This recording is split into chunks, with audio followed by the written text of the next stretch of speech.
But let me introduce our presenters for today's seminar. I'm super excited to have them here. Dr. Jonathan Betlinski is an associate professor in the Department of Psychiatry at Oregon Health and Science University. And we have known each other a ways back. We probably neither of us want to confess just how far back, but reconnected a few years ago when I heard him present at a Pathfinder Coordinators Convention, and have been enjoying or trying to connect with you, Jonathan, as a speaker since, but COVID has kind of interrupted our plans a couple of times. Rachel Scribner is a freelance writer and a creative living in Vancouver, Washington, and the two of them have tag teamed and worked together collaboratively on a project for youth in the area of mental health that I'm super excited about, and they're going to share about some. So this afternoon, Dr. Betlinski is going to take the lead, and we're going to be talking about mental health in the time of COVID. So welcome to all of you. And Dr. Betlinski and Rachel, I'm going to turn this over to you two right now as I let people in. All right, well, thank you for that, Richie. Welcome, everybody. I of course look forward to the time when we can all hang out in person, but it's nice to at least have this space together. I am going to attempt to share my screen. I'll do some review of the science and the evidence, and then Rachel will take over as we talk about the resource that we're pretty excited about. Okay, share screen. All right. With any luck, you can now see a beautiful big slide with pink blossoms on it that says mental health in the time of COVID. Rachel, can you give me? Okay, perfect. All right. Well, welcome to Mental Health in the Time of COVID. We'll get cracking here because we got some ground to cover. Here's what I'm hoping that we will accomplish in the next, say, 35 or maybe 36 minutes. I would like for all of us to be able to know how the mental health outlook has changed in our country during the COVID-19 pandemic, particularly for those under the age of 25. I hope that we come away with an understanding of the effects of trauma on the brain, and I hope that we understand the role of hope in recovery from trauma when it happens to us. I of course, as you heard Richie say, I'm an academic, and so can't do a lecture without talking about objectives up front, and also can't do one without disclosing any relevant financial conflicts that I may have, and I am pleased to say that neither I nor Ms. Scribner have relevant financial conflicts related to the topic at hand today. Let's go to the next slide. I would also like to call out one of my good friends and amazing mentors, Maggie Bennington Davis, who has done a ton of work in the area of trauma. If you ever have a chance to hear her speak on this topic, do drop everything you're doing and go listen to her speak. She's amazing. I'm also going to borrow exactly 2 slides during today's presentation, one from the Adult Mental Health First Aid USA curriculum and one from the Youth Mental Health First Aid curriculum. Mental Health First Aid is a really powerful anti-stigma tool and also gives people a lot of skills for how to help and interact with someone who's having a mental health urgency or emergency. So if you have not yet taken a mental health first aid course, I highly recommend that as well. Here's how we're going to get through our time today. I want to review some epidemiology. I want to look at how COVID has shifted mental health in our country. We're going to look at some brain and body responses to trauma. And then I'm going to have some hopefully pithy recommendations for how to factor this all into our ways that we can help folks. All right, first question in today's lecture topic: what do you see when you see this picture? This is the earliest example of this illustration I could find comes from a postcard that seems to have circulated around Paris in the late 1800s. But this particular one is based off William Eli Hill's illustration from 1915. He called it "My Wife and My Mother-in-Law." But my guess is when you look at this picture, you immediately see either an old woman or a very young woman. And interestingly enough, research tells me that the older you are, the more likely you are to see an old woman, and the younger you are, the more likely you are to see a young woman. I will never admit which I saw first. But for those who are having a hard time here, let's look at the old woman first. Oh, there we go. Rachel, of course, you saw a young woman, and Richie as well. But for those of you who are having difficulty with this, if we're looking for the older woman, this here is her left eye. She's kind of looking down this direction. She's got a gigantic nose, and what might be her other eye on the other side, or perhaps a wart here. Here's her mouth. You can see her lips are kind of sunken, and here's her chin. Do you see her? Now, if you're looking for the younger woman, she's looking off in the distance here, and this becomes her left eye. This is her beautiful cheek line and jawline here. This becomes her ear. She's wearing a very fashionable choker, and we see then this becomes the neckline of her blouse. Do you see them both now? Let's try another one. Let's try another one. What do you see when you see this picture? Go ahead and shout it out to those around you in the room, or type it into the chat box. I'm guessing that the vast majority of you see a horse when you look at this picture, and of course that's a horse. Anybody can tell that that's a horse. Let's try one more just for the fun of it. What do you see when you look at this one? I mean, that one's a frog, right? Everybody can see that's a frog. But I'm going to challenge you on that. Is it really a frog? Because all I did was take the exact same picture with no changes and rotate it 90 degrees. If you don't believe me, feel free to tip your head over sideways and watch. The frog becomes a horse, and the horse becomes a frog when you tip your head over sideways.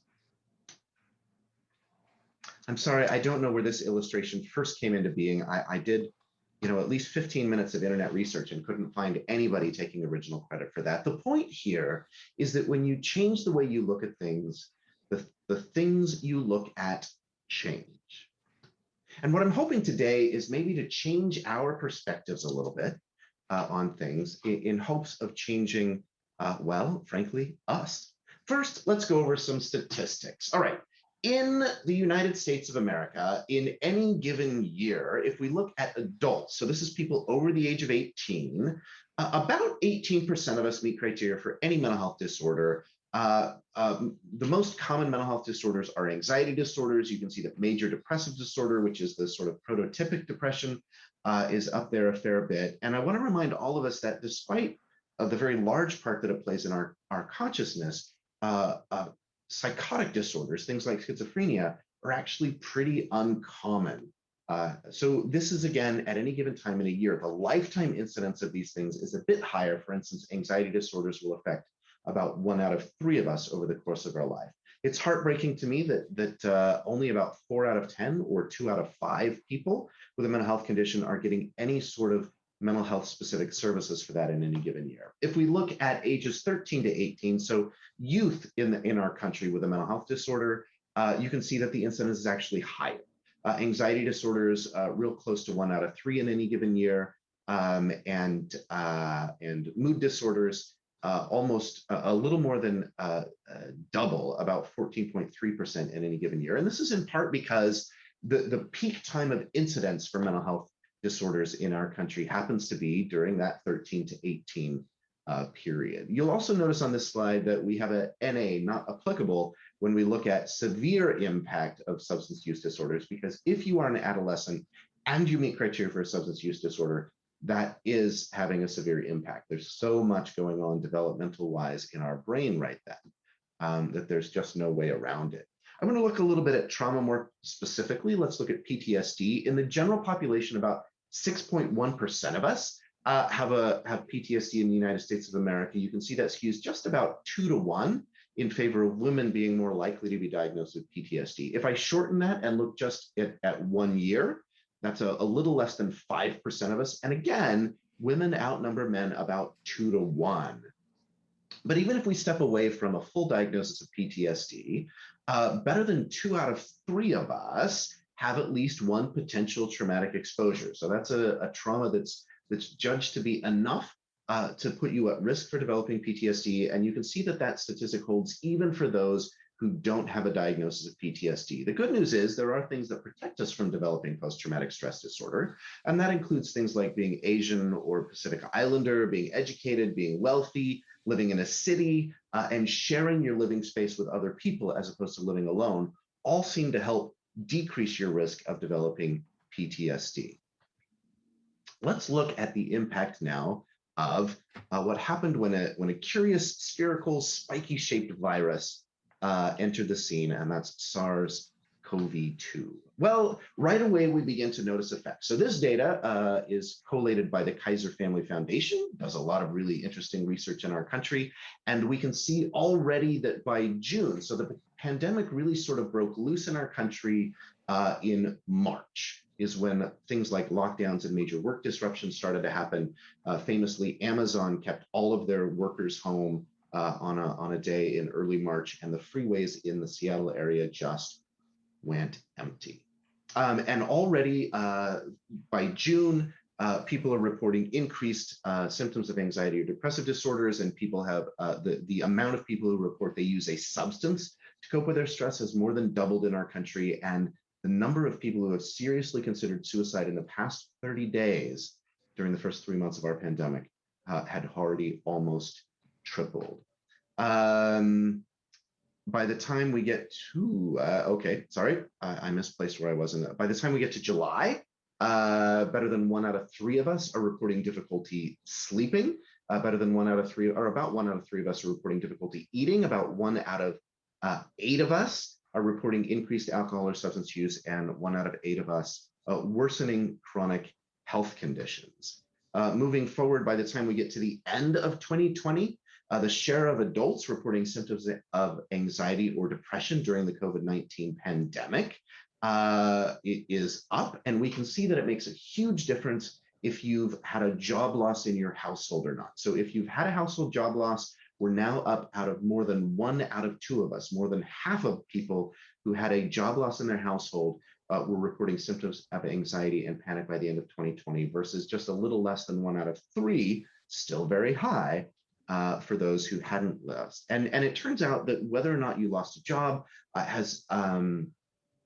is hugely affected by what your original salary is as well. So the short version is, the better the money that your household was bringing in before the pandemic, the less likely there was to be a major negative impact in terms of worry or stress in your household. So to flip that around, the lower your socioeconomic status, or the less rich or the more poor your family is, the more likely worry and stress around coronavirus is leading to major negative impacts in terms of how your house is living. This breaks down also by ethnicity in our country. Now, this data is also from the end of 2020. So you'll notice, for instance, that non-Hispanic Asians were the lowest group, but this is well before major incidents of hate attacks on Asians begin to be a significant part of what's going on in our country. So those numbers are up as well. The short version is, if you are anything but white in the United States of America,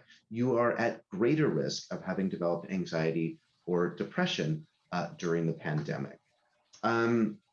It breaks down by age as well. You'll notice right away that the younger you are, the more likely you are to be having symptoms of anxiety and anxiety and depression during this COVID-19 pandemic that we've had. This data is also from the end of 2020. If we move into early 2021, you can see that overall now we're at 4 out of 10 people, or 2 out of 5 people in the country are reporting symptoms of anxiety or depression. So some things are maybe looking a little bit better, but the overall number is still beginning to climb, and anxiety definitely outweighing depression.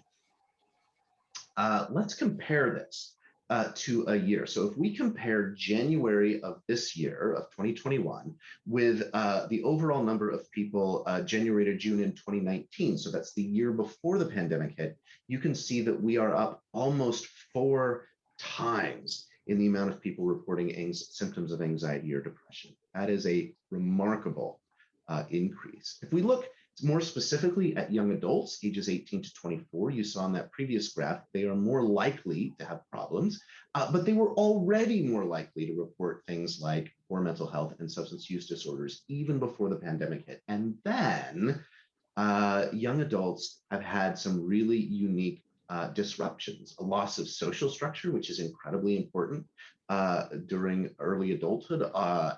School shut down, school changed. People lost their sporting activities. The job market collapsed. So a lot of people who were out looking for jobs at the entry level position could suddenly no longer get them. And young adults are about twice as likely to report substance use as a way to cope with the pandemic, and are more than twice as likely to report suicidal thoughts in response to the pandemic when compared with people above the age of 24. So definitely an area that we need to pay attention to. But let's look also specifically at the effects of the virus itself. This is a study out of the UK looking at almost 250,000 people, just over 236,000 people. And this is 6 months after they were infected with COVID. So 6 months after getting COVID, about 1 out of 3 had a neurologic or psychiatric diagnosis. Now, what's true here is that for the majority of these folks, that was an exacerbation or a recurrence of an existing condition. But if you look over at the numbers on the right, in parentheses, about 8% of people reported a new mood, anxiety, or psychotic disorder. I should say were diagnosed with, because this is a review of medical records. And even something as simple as insomnia, about half of the cases of insomnia 6 months after COVID were new, and about half were exacerbations or recurrences of pre-existing insomnia. So there's something about getting the virus itself that increases your risk of having a recurrence of your mental health condition, and also gives you an increased risk of developing a new mental health or substance use disorder. I'm going to talk briefly about how trauma shapes us. So I'm shifting gears here. The best definition, the best short definition I've seen of trauma comes from Bessel van der Kolk. He's a really interesting writer about trauma. He crams in a lot of information, so it's not a fast read, but his definition is this: traumatization occurs when both internal and external resources are inadequate to cope with the external threat. Put in more common English, when whatever happens to you overwhelms your ability to deal with it, that is traumatic. So what is traumatic for you may not be traumatic for me, and vice versa. And what's traumatic for me today may not be traumatic for me tomorrow, and also the other way around. So most of you by now have probably heard of the Adverse Childhood Experiences study, but just to recap, this is a study of about 17,000 people in the state of California. All of them had insurance. Most of them were women, most of them were college educated, and most were white. And what researchers wanted to do was to try to figure out why it is that some of us stayed pretty healthy all the way into a ripe old age, and some of us round about our late 40s, early 50s, start piling on more and more and more health problems and seem to just get more ill the way we go. And so they came up with 10 things to ask people about. So this is a simple yes or no. Have any of these 10 things, did any of these 10 things happen to you or to someone in your house when you were growing up? There was no particular magic about this. They kind of chose 10 things that they wanted to screen for. And what they found out is those 10 things predicted the 10 most common causes of death in the United States of America. In fact, about half of your risk was predicted by just these 10 things. So if you had none of these, you were likely to have none of these 10 illnesses or the risk factors for them. And if you had 4 or more, you were likely to have at least 2 of the diseases or risk factors for them. In fact, if you had an ACEs score of 8 or more, what they found, unsurprisingly, is that these things tended to happen together. And if you had a score of 8 or more on this simple yes or no quiz, you most likely had at least 4 co-occurring problems out of the 10 most common causes of death in the United States of America. Long story short, it doesn't take a rocket psychiatrist to remind all of us that what happens to us when we're young has a huge impact and shapes us for the rest of our lives, not just in terms of mental health, but also in terms of physical health.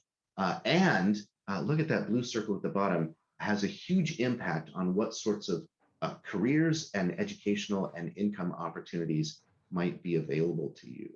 This really got all of us in healthcare, woke us up and started us thinking about things like, what does it really do and why does it do that? And we don't have all the answers yet, but by way of illustration, I want to show you what happens to your brain on kind of a big level. And so we're going to pay attention to three parts of your brain. I want you to pay attention to the amygdala. That's this little sort of almond-shaped structure right here in the middle.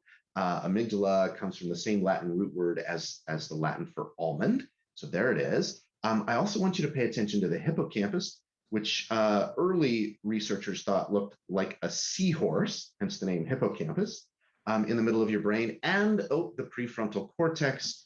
I shifted slides too soon. So the part right up at the front of your brain. And what happens is that your brain processes information that comes in three basic circuits. This is a huge oversimplification.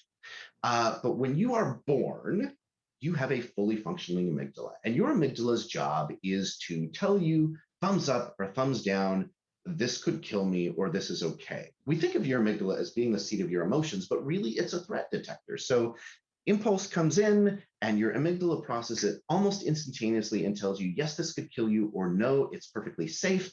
And then you respond appropriately. And babies have very functional amygdalas. This is part of the reason why they cry a lot, because nearly anything that happens could be a death threat. A cool breeze could mean hypothermia because they can't do anything about it. A little hunger pain could mean starvation because they can't do anything about it. And so their amygdala fires off a lot.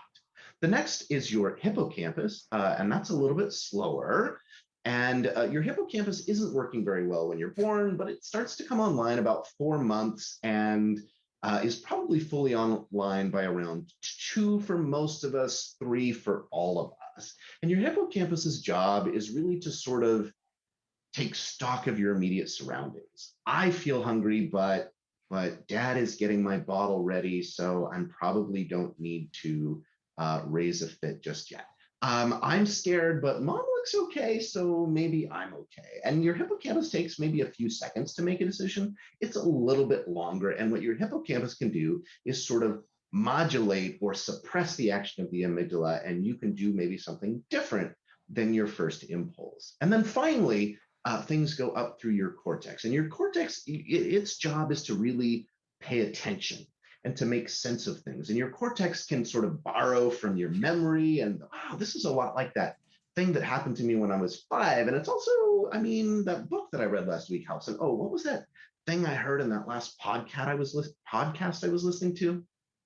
I mean, your cortex takes a lot of energy and a lot of time to make decisions. And this can range from seconds to, I don't know, I've taken years to make some decisions. And so this takes a lot of energy. And what happens when you're in a traumatic environment is that you tend to rely an awful lot on the things that help you survive. And this is especially true when we're growing up. We keep the pathways and we keep the neurons that we use to survive, and we let go of the ones that we don't necessarily need very much. And so in a stressful environment, what happens is that pathway through from the thalamus to the amygdala gets very robust. It's being used a lot. And the pathways up through the other areas get harder and harder to use. And that changes how we respond to the world. I also want to remind us that your brain doesn't exist in a vacuum. It's not just all on its own. It turns out that your brain is hardwired to all of your major organs through the vagal nerve. Look at that.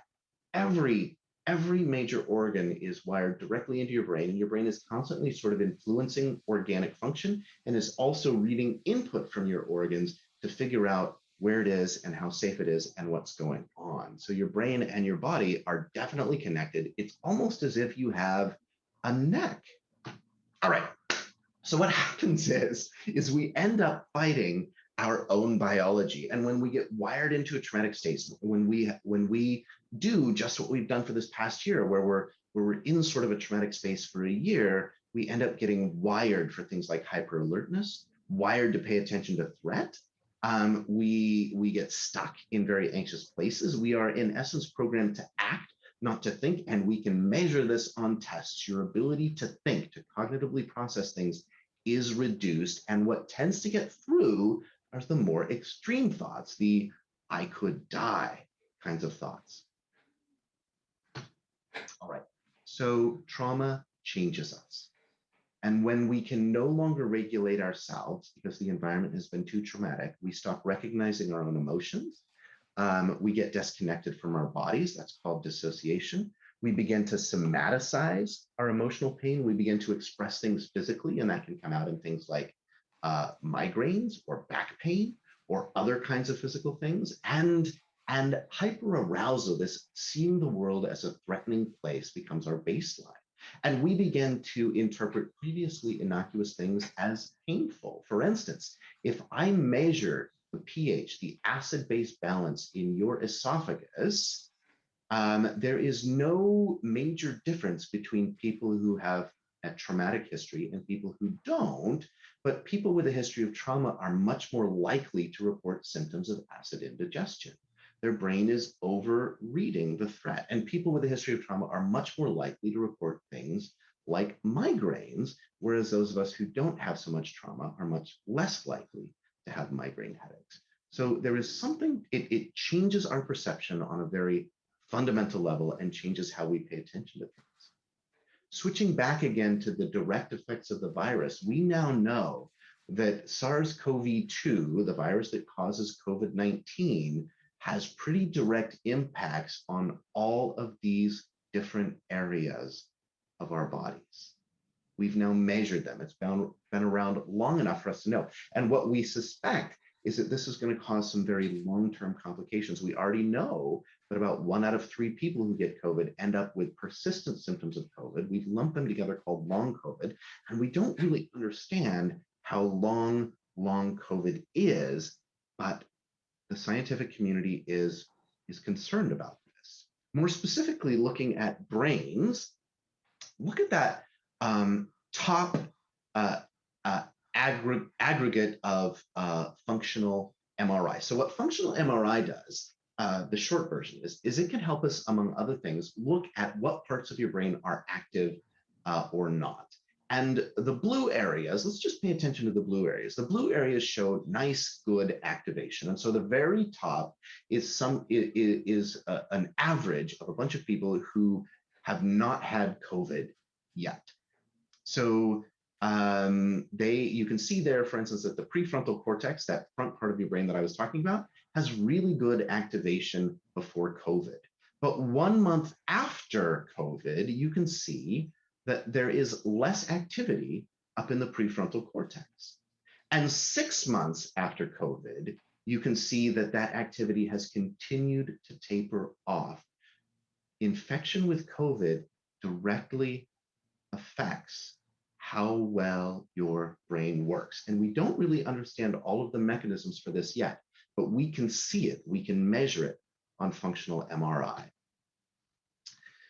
All of this is taking place in the context of a very grand disaster that's happened to our society, that is still happening to our society and to the world as a whole. And it is tempting to feel like we are done with this based on the way the news is talking about it right now and based on things being opened back up and things like that. But really, we are somewhere in this maybe starting to climb out of disillusionment phase.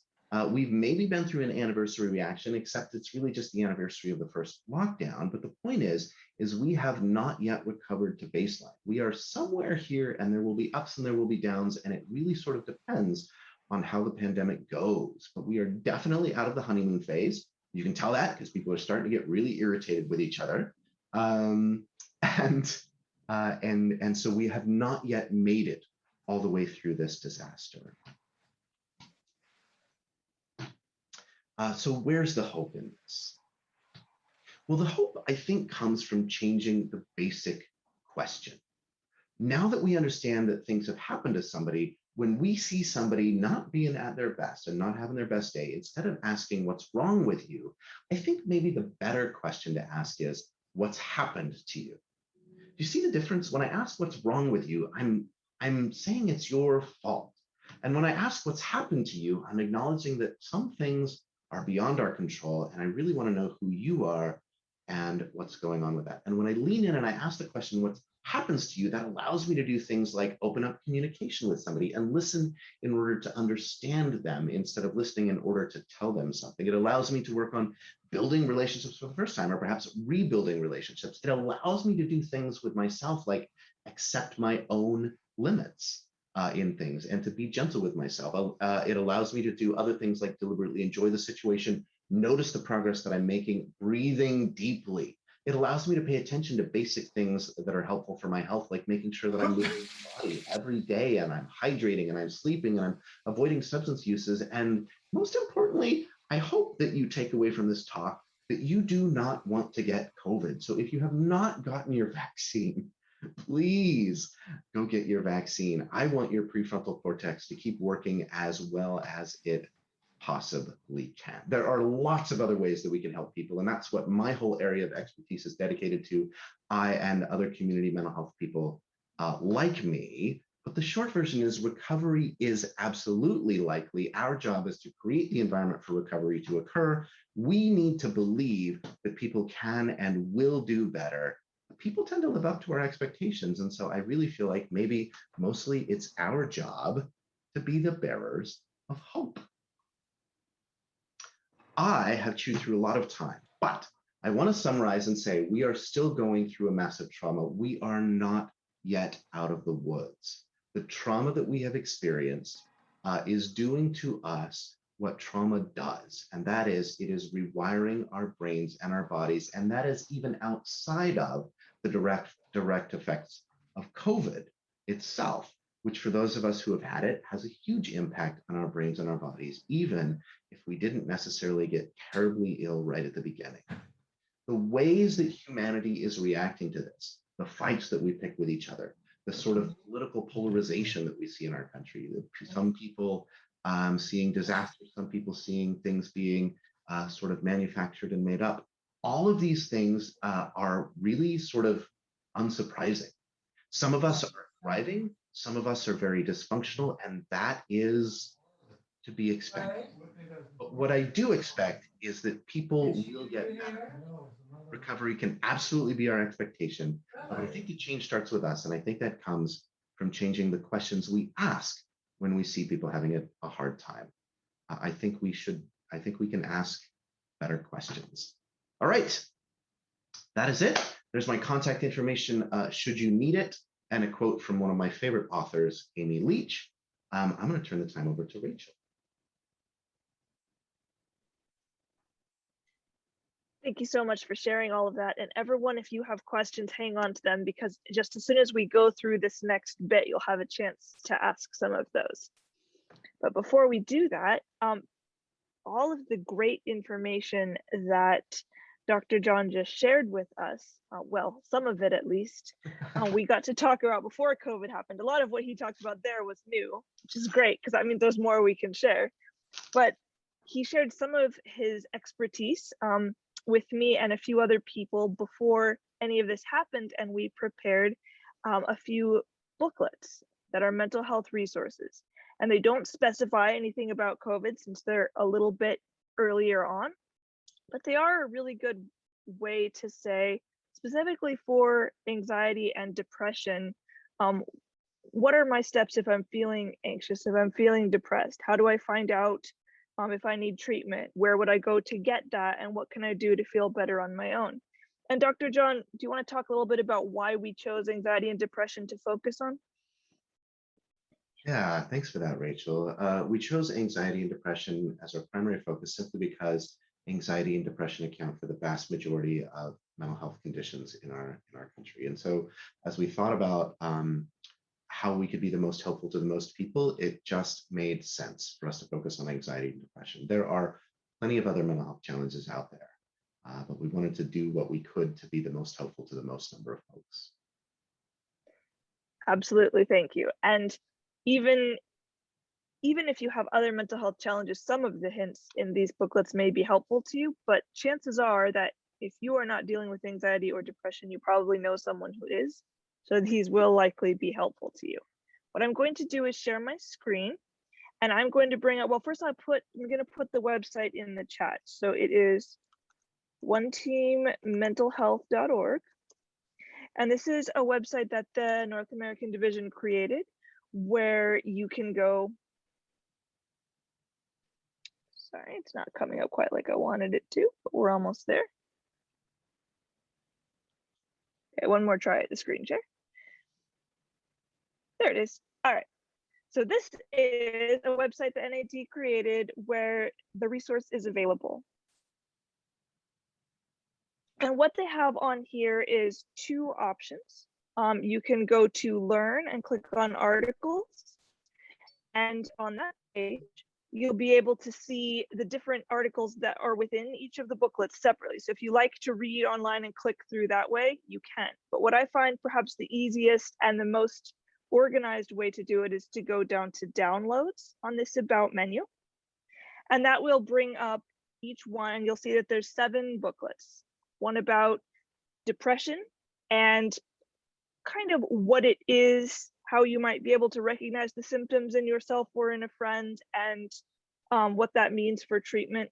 The same idea for anxiety, giving you a little bit of a feel for what it means if you're dealing with anxiety, how you might be able to recognize it. Even a little bit of a hint about some of us who have dealt with a religious background, how sometimes anxiety and religious guilt can get tangled up, and how we might be able to deal with that.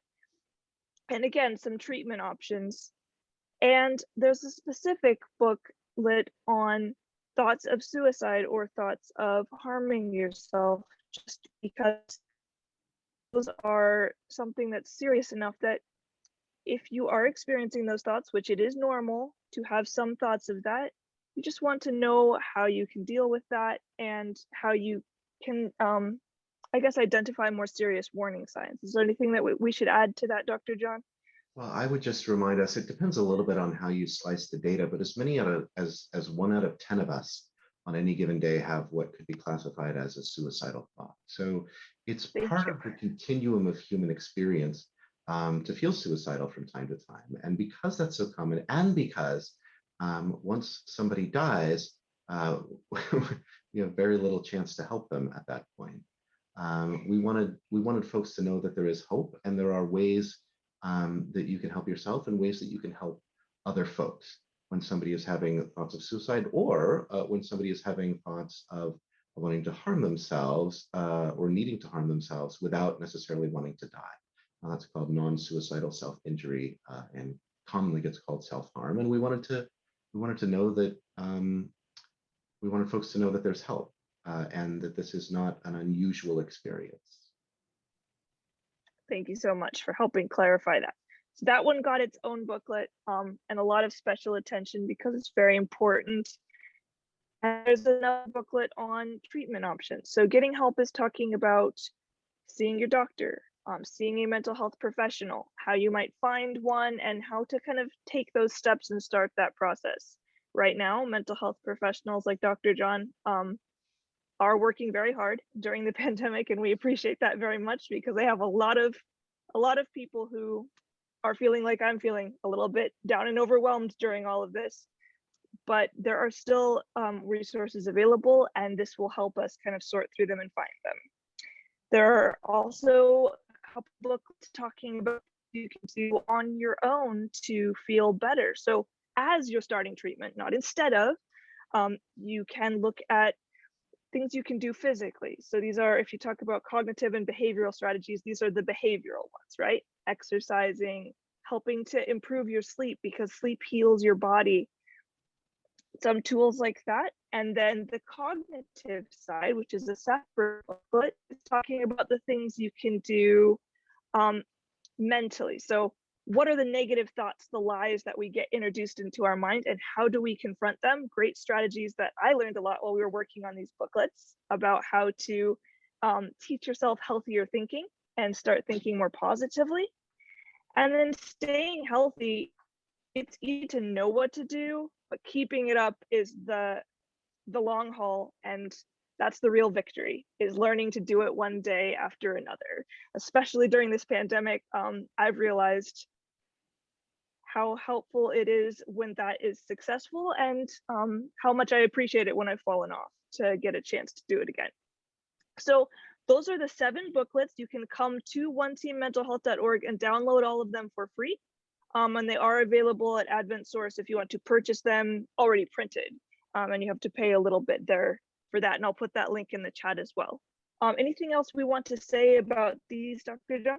Yeah, well, I just want to clarify. I promised that there was no financial conflict of interest, and there is not. As it turns out, Rachel and I are excited to share these. We do not get any royalties for this, and the cost that you might pay should you choose to purchase the hard copy through Advent Source is just there to cover the cost of publishing. Everybody involved in this project really felt like it was important to make this as widely available and as freely available as we could, with as few barriers as we possibly can. We wanted these things to be approachable. I feel like a lot of mental health stuff out there isn't written for and doesn't necessarily factor in kindly those of us who are people of faith. And so we wanted to make sure that we were thinking through that lens, and also making sure that we're giving people good, solid, evidence-based information for how things can be better than they are.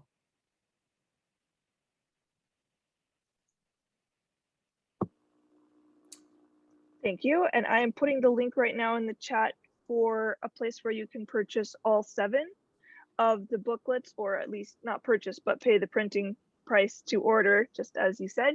And then if you want to order just one, that information is also there on the page. Rachel and I have done a lot of talking at this point, and we'd love to have a conversation with you about whatever you'd like to talk about during the rest of the hour that we have together here. So I think we've got just about 15 minutes left here, Richie. Yes. Yeah, we'd love to answer questions. We'd love to philosophize or brainstorm with you. And if you happen to have been over these One Team Mental Health resources already, and you want to give us feedback about that, we will definitely listen very closely to any feedback that you might have as well. So thanks, you two. And for all of you who've been listening in, this is your time. You can ask your questions one of 2 ways. Feel free to unmute and just speak it out, or you can type it into the chat. Either will be fine. But we'd love to respond and have a little interaction here before we wrap up today.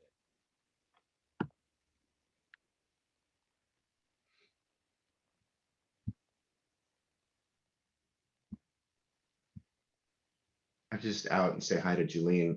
I think Julene and I actually go back further than you and I do, Richie. We were in Pathfinders together back in the day when we were kids here in Oregon. Wow. So we have a question, in fact, from Julie. Can you recommend an excellent book on anxiety for the layperson? That's really, I think that's an important piece. Dr. John, there's a lot of books for you. What about the rest of us who don't live in that world of academia and can't translate all of it? Well, I think it depends a little bit, Julene, on what you're hoping to learn from the book. I'm sort of a practical reality person. So the first book that I would recommend is a workbook. I'll put the link in the chat box in just a minute, from Kraske and Barlow, who have taken time to sort of take this, to distill cognitive behavioral therapy and put it into a self-help manual. So it does a lot of teaching you about anxiety and why we have anxiety and what happens with that, but it also, each chapter includes specific exercises to work through to already begin to work on your own anxiety. It's fantastic stuff. And no, I don't have any financial relationship to them. I've never met them, but I really like it. The other book that I think I've become a huge fan of in recent years is a book called Trauma Stewardship. And it's by a woman who became acutely aware through her own experience that those of us who take care of other people can develop our own sort of trauma and anxiety as a result of the work we do. And so that book is packed so full of facts and information, but also full of really practical things that any of us who do the hard work of working with other folks in any capacity, exercises that we can do ourselves to make sure that we're taking care of ourselves and not just taking care of other folks as well. So I will put links to both of those in the chat box before the end of the session. So I'm looking, anybody else want to unmute and ask a question here? Dr. John, I'm wondering, what do you think of the book, The Body Keeps the Score? Oh, I love that book.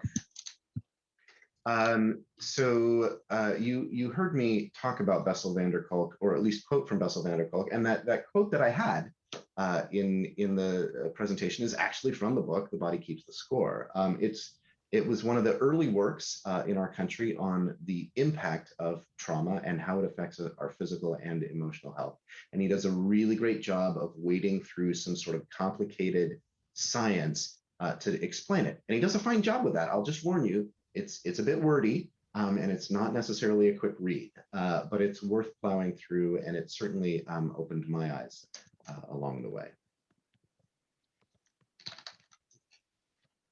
All right, any other questions that you want to ask as we're interacting with our presenters here?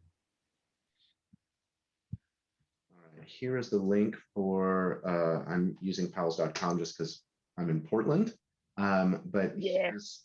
here's a link to Trauma Stewardship, the Laura Vandernoot Lipsky book that I referenced. Excellent.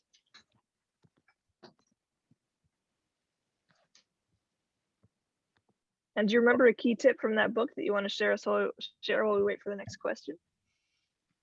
I would say a couple of key tips from that book. The most important one for me is that you matter. And if we don't take care of ourselves, there is a limited amount of time and brain and body that we will have to be able to help other people. And so it's really important to attend to our own health.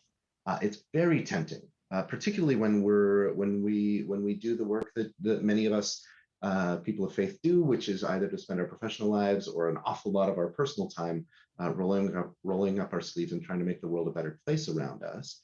It's really easy to sort of think that protects us somehow, and that it makes us invulnerable, and that the answer is we just got to put our heads down harder and work harder and pray harder, and everything will be okay. And I will never decry the power of prayer.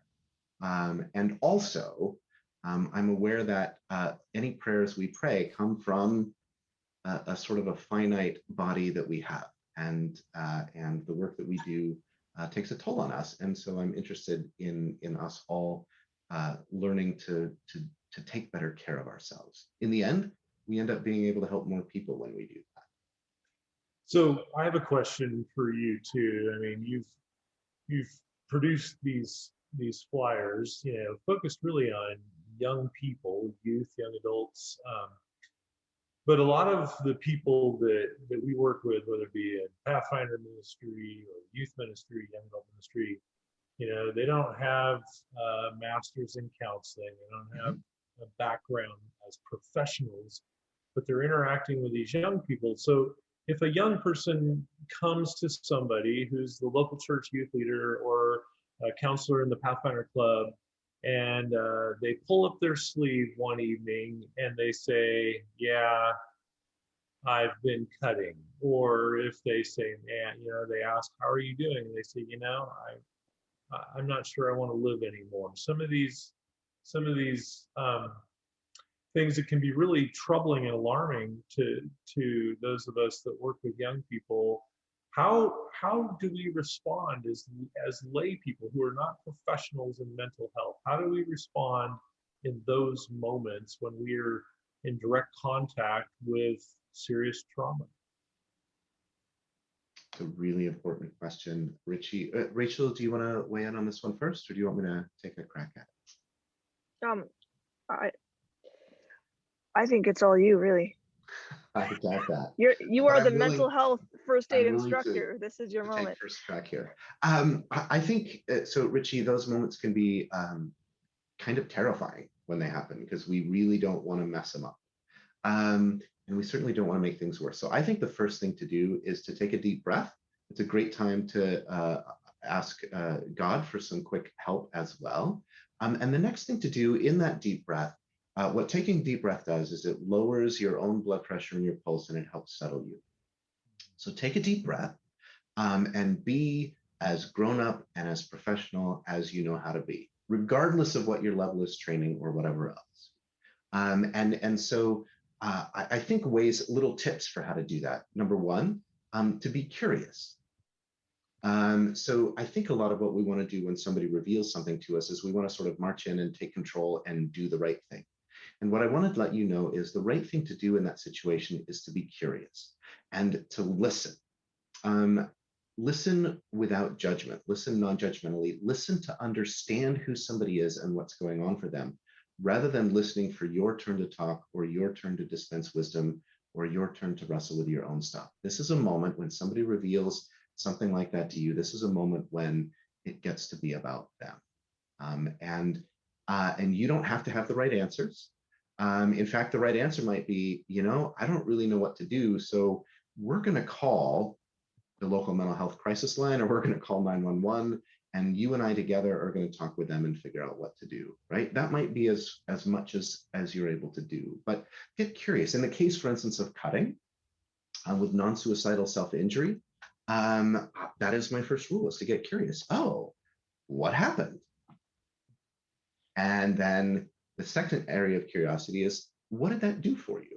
Because in the case of non-suicidal self-injury, it's a coping mechanism that is helping you be able to navigate something, a stressor or whatever else. And unless we get curious about it, we will never learn what it is. And unless we learn what it is, we will never be able to be truly helpful. Because the way to help decrease somebody's self-harm is to address whatever the stressor is that's driving that self-harm. And until I understand it, I won't be able to be much helpful. I can do the sort of, I don't really know what I'm doing here, but I'm going to be a grown-up thing. And I can be like, you can't do that anymore if you're going to be involved in Pathfinders. If you want to be in Pathfinders, you have to stop that. And that's an awful lot about me and my own nervousness and my own, I don't know what to do with this. And it's not about being helpful to the kid. And we've just missed an opportunity to get to know somebody a little bit better and to understand what's really going on in their life. So I would say get curious. If somebody says, I'm feeling really suicidal, get curious. You might want to be very concrete about that. How long has that been going on? When did it start? What do you think started it? Is it getting better? Is it getting worse? How close have you come to ending your own life?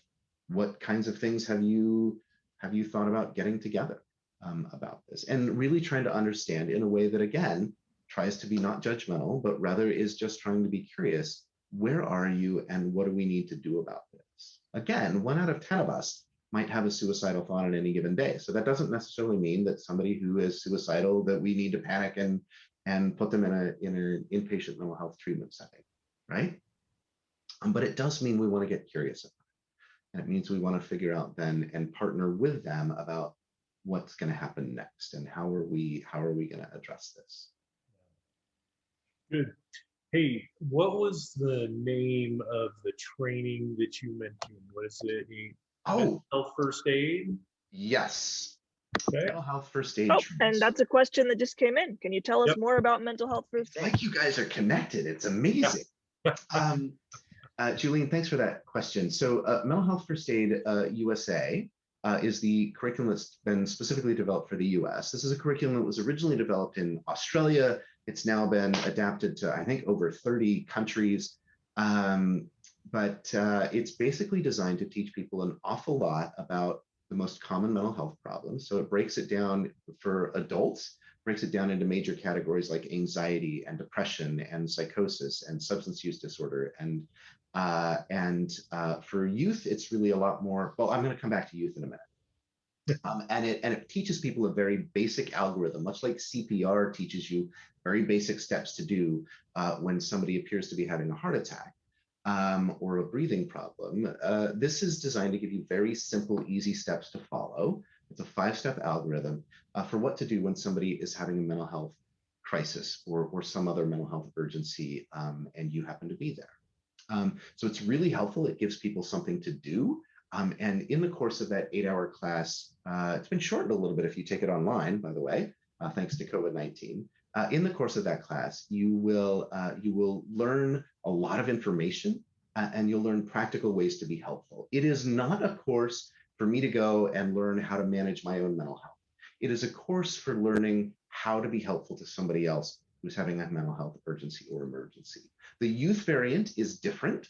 Youth Mental Health First Aid focuses an awful lot about what is typical adolescence, what's normal youth development, and when does that start to go off the rails, and when should I start to be concerned about that? And then how can I be helpful with that? Because we're less interested in recognizing the particular condition that's going on with a kid, because it's really complicated in adolescence, and we're more interested in recognizing when do I need to be helpful, and when can I be like, oh, isn't that interesting? I've forgotten what it's like to be a young adult or a youth, and so it's being reminded what's normal and what's not.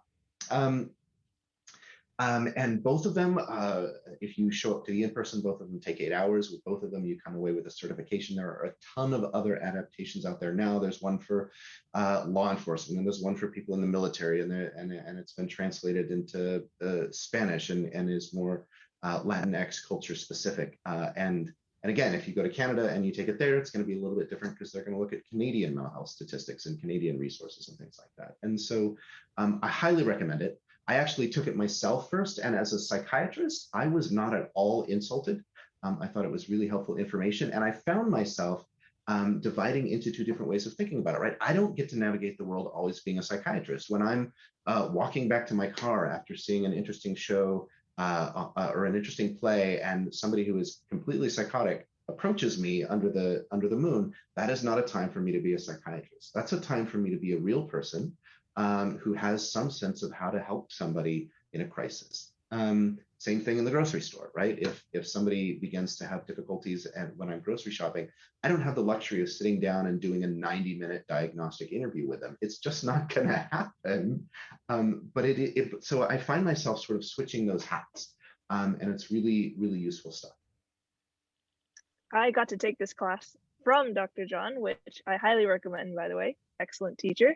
Oh, you're very and nice. As a non-psychiatrist, I was not at all confused. So there's the the flip side. It was very easy to understand, to follow along, and by the end I did feel like there were some very useful tools. One of the things that maybe stuck with me the most was the part of the acronym is to listen non-judgmentally, which means it goes right back to what you were saying, I think, about being curious, right? It's whatever someone comes up with, try to avoid the you shouldn't do that and just be there.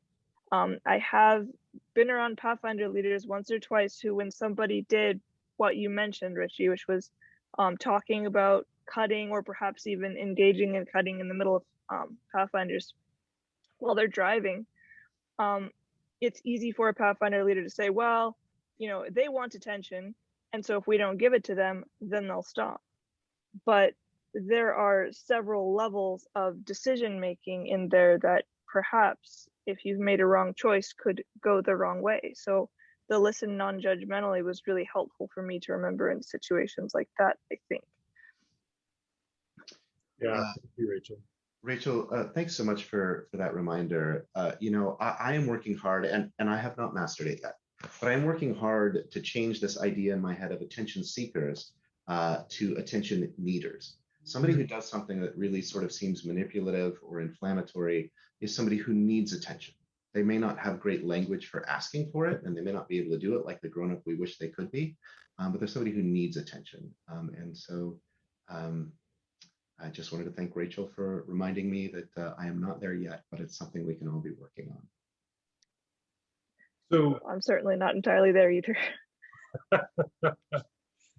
All right. Anybody else? If you want to drop a question in the chat, I have one more question. I just want to key off, and we've got about 2 minutes, and we can go a little over, but not too much. You were talking about curiosity and the importance of curiosity when we're engaging people, and I just wondered if you'd speak to being curious about what's going on inside of us when we encounter someone in need. Let's say that they're talking about self-harm or taking their own life, or expressing depression, discouragement, questioning the existence or goodness of God, any of these things that we might encounter in the course of working with young people, young adults. Talk about curiosity as in like tuning into what happens in me when I encounter that, and how that changes the way I engage them.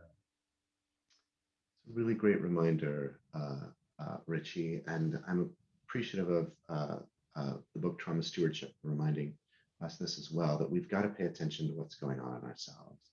It turns out that as much as I wish that I were completely developed, evolved, whatever the word is I'm looking for, that I had achieved sainthood, the way that I react to the world around me is an awful lot about me and what's happened to me before, and oftentimes not a lot about what's going on in the present moment. And so I think that's where taking a deep breath helps, because it reminds me to maybe not let my own emotions run away, but rather to bring me back to the present moment. And then, even if we don't have a chance to do it in the moment, if we really sort of have to set ourselves aside and focus on somebody else for a moment, protecting space at some point in the very near future to say, what happened for me during that? And what does that teach me about myself? And what does that teach me about who I am and how I navigate the world, right? And oftentimes it's not even in the moment that we can really recognize, whoa, I just reacted to that the way I used to react to the way when I had to go see the principal at school, or oh my goodness, when that happened, that totally put me in the same space as when my mom used to yell at me, or whatever, right? We're not great at seeing it in the moment, but later, when we reflect on it, I think we can. And that's really powerful stuff. It lets us know where our own sort of vulnerabilities are. It reminds us that we're human. And it can give us, I think, powerful empathy for when we notice somebody else having a hard time, because we can remember the times that we've had a hard time as well. And so I would certainly encourage it. I personally, perhaps unsurprisingly, because I'm a psychiatrist, but I see a psychologist every week. Like, I protect an hour a week for me to sit down and focus on me, because if I don't, I won't. It's just too easy to get caught up in everything else. All right, thanks you two, and thank you to all of you who joined us for our seminar this afternoon. It's been a lot of information, and I hope before we close out that you'll just kind of scroll up and copy paste those links that we put in the chat. If you're interested in any of the book resources, if you want to go to the website, the One Team website with the mental health stuff that is fantastic and targeting specifically young people. I'm a huge fan of what you two and others that have partnered with you have created there. Thank you for wading into that territory on behalf of Adventist young people.